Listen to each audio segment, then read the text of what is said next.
So I have this trade outlook on gold. So I have a weekly liquidity over here. These two lines are weekly liquidity, and I have a valid zone over here, right? So it engineered a liquidity, and price has taken it out. So a passive liquidity, it becomes my zone. Then, since it is a large area, I used 50%. So 50% of of the zone. So let's see, 50%, and you can see so exactly the 50% is my entry and stop loss above it. Then right back to this place, and this is about 6.4 or something. You can see that. So let's see if price is going to deliver. This is good. And previous trades that I've called 6N, that's NZD USD. You can see price is still moving around there, which I said we have a weekly liquidity, although we also have another weekly liquidity here. So price is going to take the two, and we have a valid zone, right? So that's for NZD. 6E also, but 6E, I'm having some kind of, what should I say? Should I say distrust on the zone? Yeah, maybe something like that. Let me use distrust. One, it's like the zone has been used by this move here, but really, I'm not really sure. So if I'm going to, instead of risking 1%, I'll just risk maybe 0.5 or not. In fact, it's not part of my trade now. I did not take it. Why? Because this is where I brought the zone from this area here, right? So since I'm bringing it from this area, look at this area here. It's looking like it tested it. So, but what I'm not now sure is it is possible that the most premium liquidity on this range, right? On this range is possible is intraday liquidity, because this is the daily liquidity here.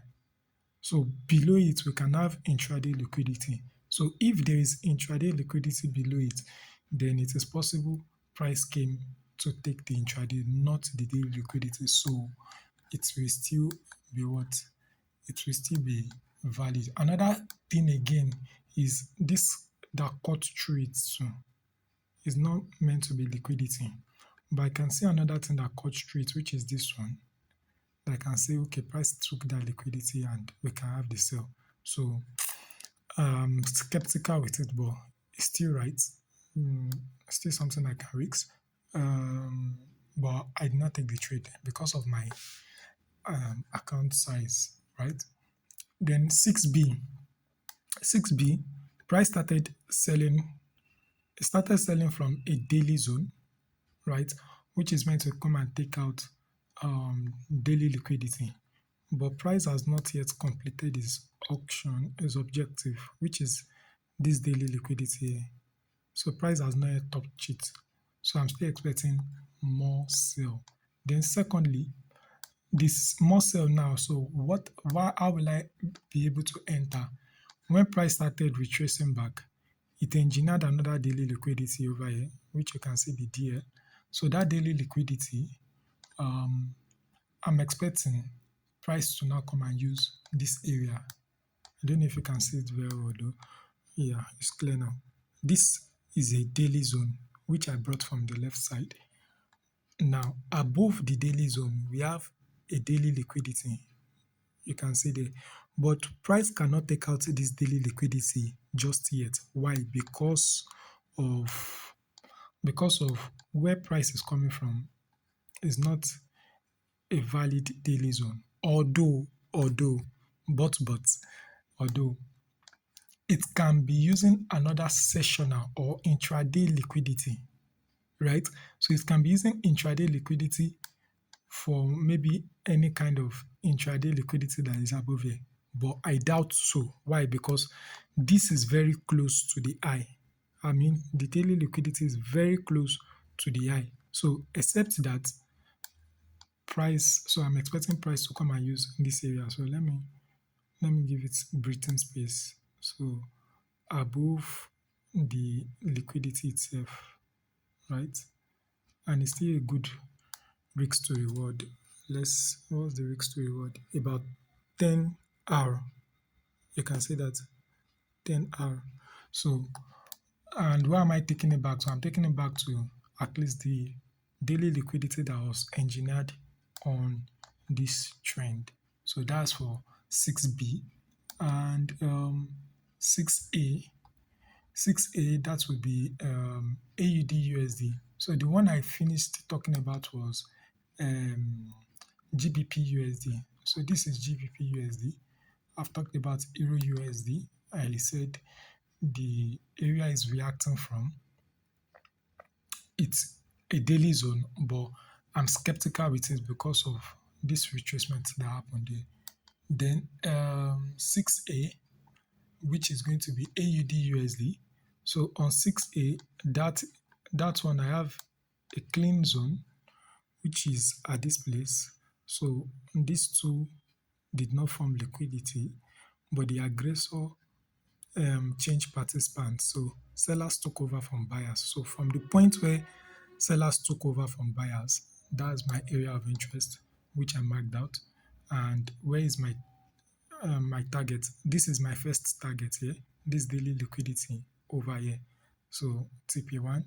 Then overall, I'm still expecting it to come and take this daily liquidity over here, right? So that's that's it. Then I've talked about gold too. Have I talked about gold? Oh yeah, I've talked about gold. So gold. So what are the trades I've mentioned here? So I have gold. I have NZD USD.